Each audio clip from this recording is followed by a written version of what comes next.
आप देख रहे हैं अब तक न्यूज चैनल। आइए दोस्तों, एक बार फिर आपका स्वागत है अब तक न्यूज चैनल मालेगांव में। आज मुलाकात करेंगे और 2017 के अंदर कारपोरेशन का इलेक्शन हुआ, हम लोग राष्ट्रवादी के सिंबल पे चुन के आए। उसके बाद हम मुफ्ती साहब की सदारत में शहर के अंदर काम कर रहे थे। असम्बली का इलेक्शन आया, मुफ्ती साहब ने अचानक इस्तीफा दे दिया राष्ट्रवादी पार्टी से। मुफ्ती साहब ने इस्तीफा जरूर दिया, बहरहाल हम उस सिंबल से चुन के आए। हम लोग महागठबंधन बनाए हम लोगों ने मिलकर। इसके लिए हम इस्तीफा नहीं दे सकते थे, हम मुफ्ती साहब के साथ जरूर थे। बहरहाल राष्ट्रवादी के सिंबल पे चुन के आए। और रहा सवाल आपने जो एक बात पूछा कि क्यों, लेकिन स्टेज उनके स्टेज के ऊपर गया, ये बात एकदम सही आया है वो चीज, क्योंकि वो अध्यक्ष थे। उसके बाद पार्टी के अंदर कोई वाली नहीं था, तो हम किसकी बात सुन के कहाँ जाते। राष्ट्रवादी को तो कोई बात बोलने का तो सवाल ही नहीं आया कि किसी को कोई बात बोलने का रहा सवाल। लेकिन आवाम के बीच में ये बात भी गश्त है कि मतलब राष्ट्रवादी की तरफ आपको भेजने में मुफ्ती साहब का मतलब इसमें अमल दखल है। इस पर आप क्या बोलेंगे? अरे ये सब घोड़ा मैदान सामने आ जाएगा, मुफ्ती साहब क्यों भेजेंगे? इससे क्या सम्मान है मुफ्ती साहब का? घोड़ा मैदान सामने आ जाएगा ना। अगर मुझे सदारत मिलती है तो शहर के अंदर काम करने के लिए सदारत ले रहे, कोई आपा खेलने का थोड़ी ले रहे अपन सदारत। नहीं, इससे ये एक बात भी चल रही है कि मतलब हो सकता है कि मुफ्ती साहब मतलब राष्ट्रवादी की तरफ कदम बढ़ा रहे हो। मुफ्ती साहब क्या करेंगे वो नहीं, मैं तो राष्ट्रवादी की सदारत मुझे मिले ना मिले, बहरहाल मैं राष्ट्रवादी के अंदर रह के प्लेटफॉर्म पे काम करने वाला हूँ। आगे भी मैं यही करूंगा। अच्छा, मतलब आपको सदारत नहीं भी मिलती है तो भी मैं राष्ट्रवादी के प्लेटफॉर्म से काम करूंगा। अच्छा, और जिसको भी सदारत मिलती है आप उसके साथ साना बसाना चलेंगे? बिल्कुल उसके साथ में रह के काम करूंगा इंशाअल्लाह। पावर है, ऐसा है, मैं हमेशा एक चीज बोलता हूँ और अभी भी आपको बोल दे रहा हूँ।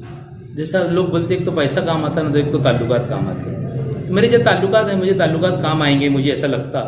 मैंने जो ताल्लुकात बना के रखूँ आज 25 साल की कारपोरेटरशिप के अंदर, जो मेरे अपने ताल्लुकात मिनिस्टर लेवल से है, तो वो ताल्लुकात मुझे कहीं ना कहीं काम आएंगे इंशाअल्लाह ताला।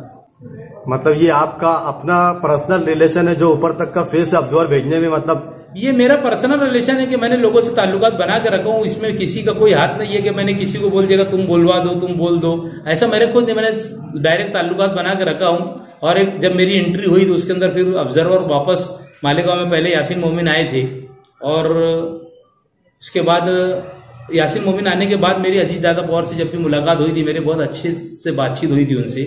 और कम से कम अजीत दादा ने सरकार बनने के बाद मेरे से 15-20 मिनट बात किए। हम लोगों ने सुबह 7 में नाश्ता किया उस वक्त। तो उसके बाद एकाएक लॉकडाउन लग गया। अब लॉकडाउन लगने के बाद जाहिर सी बात है कि हालात वैसे नहीं थे। फिर मैंने मेरा एप्लीकेशन दिया कि मुझे सदारत चाहिए। फिर वो वापस एक ऑब्जर्वर की एक टीम मालेगांव के अंदर अविनाश अधिक करके, जो पहले मुख्यमंत्री गोविंदराव अधिक साहब थे, उनके फर्जंद है वो, उस 4 तारीख को मालेगांव आने वाले हैं। और वो जायजा लेंगे शहर के अंदर घूम के, वो लोग या और जो भी उनका तरीकेकार होगा, फिर उसके बाद वो रिपोर्ट देंगे अपने ऊपर। मैं समझता हूँ कि मालेगांव शहर कारपोरेशन हुई जब से लेकर आज तक, मालेगांव शहर की स्टैंडिंग कमेटी चेयरमैनशिप की सीट सबसे ज्यादा आपको मिली है। बेशक। उसमें आपके मतलब क्या खिदमत रही है, ऐसे जो जामिया काम हो, जो शहर जानता हो जिसको? बात असल में ऐसी है कि काम जामिया काम तो आपने देखा। एक तो सबसे बड़ा मालेगांव शहर के अंदर जब फसाद हुआ 2001 के अंदर, और मेरी जो खिदमत थी, कोई उस खिदमत को आज तक कभी कोई फरामोश नहीं कर सकता। और रहा सवाल कामकाज के ताल्लुक से, आपको मेरे वार्ड के अंदर हर चीज मिलेगी। गांव के अंदर भी हमने कुछ किया है। नहीं, वार्ड की हद तक तो मतलब एक कारपोरेटर की। मैंने सवाल आपसे पूरे शहर, आप स्टैंडिंग चेयरमैन थे पूरे शहर के थे। देखो, स्टैंडिंग चेयरमैन रहने के बाद है ना, आप जो आज हॉस्पिटल का जो काम चालू है, जो अपनी खुद की पीठ थपथपा रही है, इब्राहिम सेठ का मेरा कारनामा है।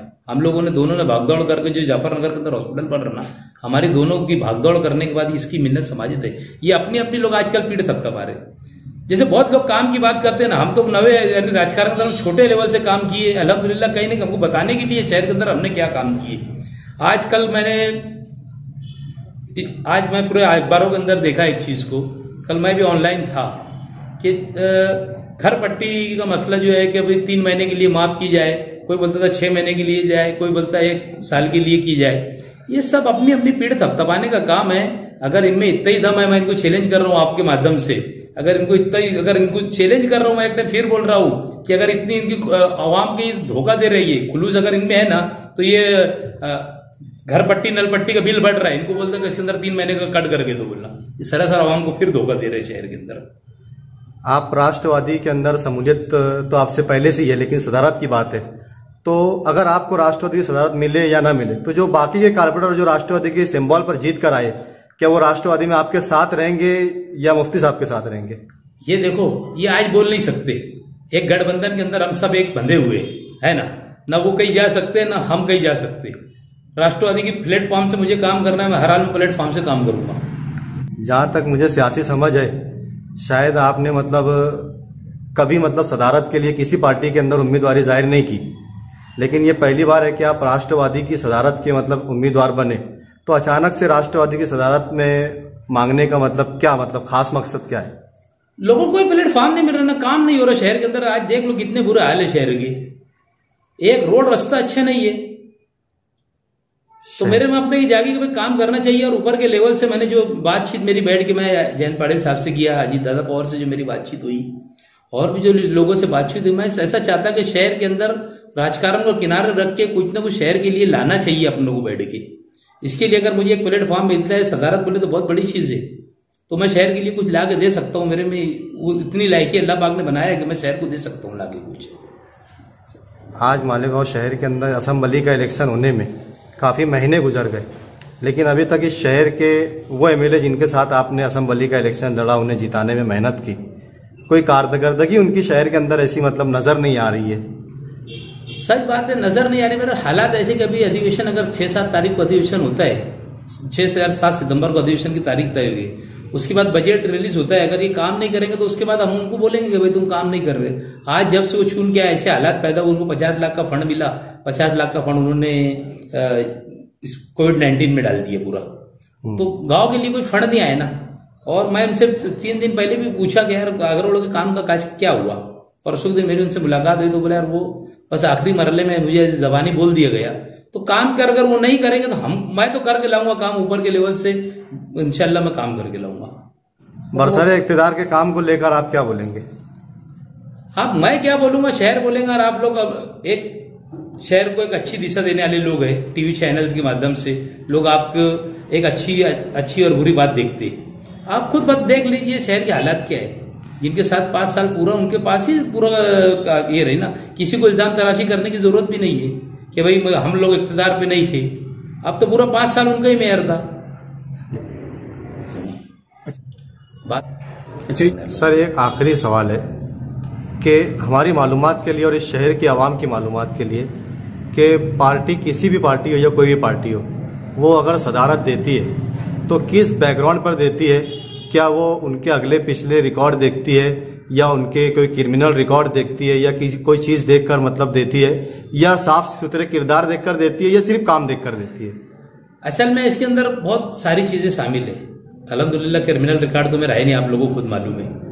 और रहा सवाल कामकाज का, तो कामकाज तो देखेंगे ना कि शहर के अंदर एक भाई किसी को अगर अपन इतनी बड़ा सर के ऊपर ताज देने के लिए जा रहे तो उसकी लायकी क्या है। और वो LIB की भी रिपोर्ट देखते हैं ऊपर तक की। अब हम लोग 4 लोग सदारत की रेस में, हाजी यूसुफ साहब है, अतीक कमाल साहब है, सलीम रिजवी साहब है, और चौथा आदमी मैं हूँ। ये पहले से 3 लोग थे, बाद में मैं चौथा चले गया, तो उसके लिए उनको ऑब्जर्वर भेजना पड़ा। अब जो भी LIB की रिपोर्ट बोलो, जो भी उनके ऑब्जर्वर, तो हमने पहले बोल दिया कि आपके पावर के हिसाब से दोबारा ऑब्जर्वर आ रहे, आपका पावर ऊपर तक है जब भी ऑब्जर्वर आ रहे। ये तुम्हारा बड़ापन है कि तुम जो बोल रहे हो ऑब्जर्वर आ रहे हैं, तो बात अलग है। मैंने मेरा लेटर दिया, उसके ऊपर अगर आते हैं तो बड़ी अच्छी बात है।